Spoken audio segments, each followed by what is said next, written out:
one of the best options for a permanent full arch restoration is zirconia. Zirconia is extremely strong, durable, and gives us a very natural looking final smile.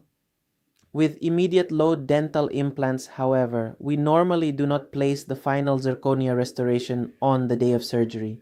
Instead, we place a lighter acrylic temporary restoration while the implants integrate with the bone and the gums heal. During the next 4 to 5 months, the gums can change and shrink as they heal. If we made the final zirconia restoration immediately, the fit could change and we might have to remake it. Once the implants are fully integrated and the tissues are stable, we can create the final zirconia restoration for a precise fit. The result is a strong, beautiful, long-term restoration designed to look and function much like natural teeth.